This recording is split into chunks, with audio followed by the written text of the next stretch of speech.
धर्मराजा की कहानी। दो बुढ़िया और धर्मराज का न्याय। एक गांव था धर्मपुर। उस गांव में दो बुढ़िया रहती थी, शीतली माई और कुसुम माई। दोनों की उम्र लगभग समान थी। दोनों विधवा थी और दोनों ही अकेले जीवन पसार कर रही थी। दोनों के जीवन का रास्ता एक दूसरे से बिल्कुल अलग था। शीतली माई के पास ज्यादा धन नहीं था, एक छोटी सी झोंपड़ी, एक बकरी और थोड़ा सा अन्न। पर हर सुबह वह स्नान कर धर्मराज महाराज का स्मरण करती। कहती थी, हे धर्मराज, मुझे धन नहीं चाहिए, बस मेरे कर्म गलत ना हो। जो थोड़ा बहुत मिलता है उसमें किसी को रोटी दे सकूं और मेरे घर से वो भूखा ना लौटे।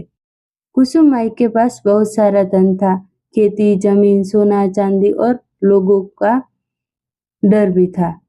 पर उसका मन कठोर हो चुका था। वह कहा करती, धन ही सब कुछ है, धर्म कर्म बुढ़ापे की बातें हैं। गांव के गरीब उससे बहुत डरते थे। समय बीतता गया। एक वर्ष भयानक सूखा पड़ गया। खेत सूख गए, अनाज खत्म हो गया, लोगों के घरों में चूल्हा बुझने लगा।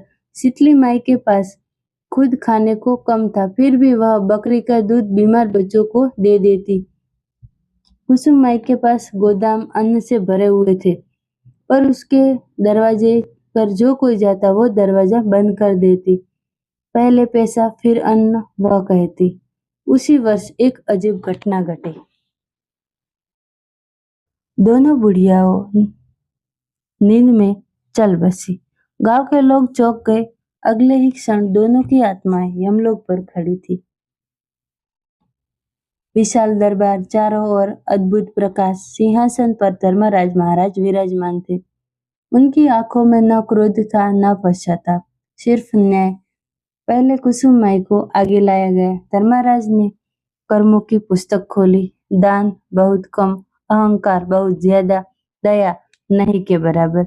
कुसुम माई बोली, महाराज, मैंने कभी किसी को मारा नहीं है। धर्मराज बोले, पर किसी को जीने भी नहीं दिया। दरबार में सन्नाटा छा गया। फिर शीतली माई को बुलाया गया। उसकी कर्मों की पुस्तक खोली गई। प्रकाश फैल गया।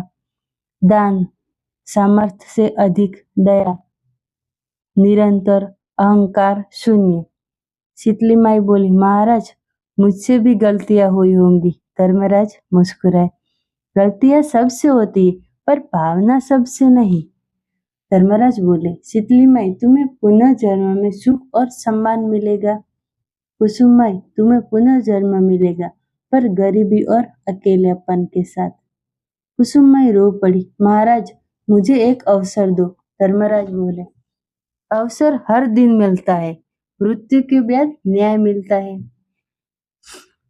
समय बीतता गया। शीतली माई एक सम्मानित घर में जन्मी, कुसुम माई एक गरीब झोपड़े में। एक दिन गरीब कुसुम माई भूखी बैठी थी। उसी समय शीतली माई नए जन्म में उसे रोटी देने आई। कुसुम माई की आंखों में आंसू गिर पड़े। वह अंतिम सत्य जहाँ कहा जाता है, धर्मराज धन नहीं देखते, वे नियत देखते हैं, और जो जीवन में न्याय नहीं करता उसे न्याय यमलोक में अवश्य मिलता है। बोलो धर्मराज महाराज की जय। अगर आपको यह कहानी अच्छी लगे तो चैनल को सब्सक्राइब